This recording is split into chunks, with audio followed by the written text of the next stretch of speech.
कहानी दयालु चोर। एक समय की बात है, दूर प्रदेश में 3 मित्र रहते थे। तीनों मित्रों में एक राजा का पुत्र था प्रभु, दूसरा मंत्री का पुत्र था रघु, तीसरा एक व्यापारी का पुत्र था रामू। दोनों मित्र बेकार थे, उन्होंने अपनी शिक्षा का उपयोग नहीं किया।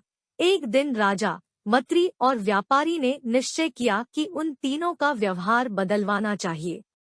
उन्होंने तीनों लड़कों को बुलाया और कहा कि तुम दुनिया में जाओ, अपनी प्रतिभा दिखाकर जियो। उन्होंने कहा, तुम तीनों को अपने पैरों पर खड़ा होना चाहिए। तीनों मित्र यात्रा करने घर से निकल पड़े। रामू बोला, मैंने सुना है कि यहाँ पास में एक पर्वत है, जिसकी चोटी पर अनेक रत्न बिखरे पड़े हैं। वहाँ जाकर रत्न ले आते हैं, उन्हें बेचकर हम धन कमा सकेंगे। प्रभु और रघु को यह विचार अच्छा लगा। वे तीनों उस पहाड़ की तलाश में निकल पड़े। कई दिनों तक चलने के बाद वे पहाड़ की चोटी पर पहुँचे। वहां उन्हें खूब सारे रत्न बिखरे दिखाई पड़े। तीनों ने केवल एक एक ही रत्न उठाया। उन्हें मालूम था कि हर रत्न से उन्हें अच्छी रकम मिल जाएगी। जैसे ही वे पहाड़ की तलहटी पर पहुँचे, रघु बोला, हमें इन रत्नों को निगल लेना चाहिए ताकि हम जंगल में चिंतामुक्त यात्रा कर सकें। दूसरे मित्रों ने रघु की बात मान ली और सबने अपने अपने रत्न निगल लिए। एक चोर झाड़ी के पीछे छुपकर उनकी बातें सुन रहा था।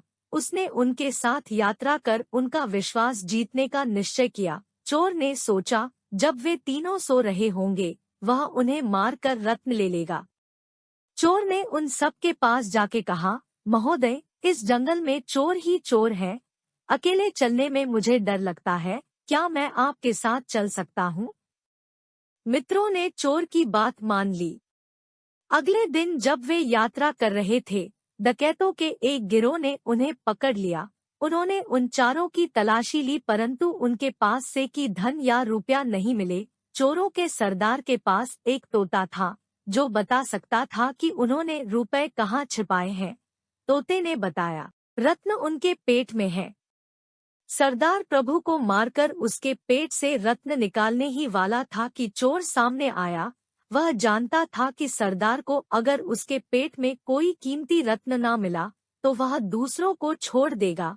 उसने प्रार्थना की, कृपया पहले मुझे मारो। सरदार ने उसे मारा, मगर कोई रत्न उसे नहीं मिला। मेरा तोता गलत था, उस आदमी को मैंने बेवजह मार दिया। यूं कहते हुए सरदार ने दूसरों को मुक्त कर दिया। प्रभु, रघु और रामू यात्रा कर अपने घर पहुँचे। उन्होंने रत्न बेचकर खूब रुपए कमाए, परंतु वे अपने प्राणदाता को कभी भुला न सके। अगर आपको यह कहानी पसंद आई है, तब वीडियो को लाइक करें और चैनल को सब्सक्राइब करें और नई वीडियोस की नोटिफिकेशन पाने के लिए बेल आइकन को दबाना ना भूलें। इसके साथ ही आप कहानी के बारे में अपनी राय और किस प्रकार की कहानियाँ सुनना चाहते हैं, कमेंट्स में जरूर लिखें। आपके सपोर्ट से हमारा उत्साह बढ़ता है, ताकि हम आपके लिए इस तरह की मनोरंजक कहानियाँ आगे भी लाते रहें।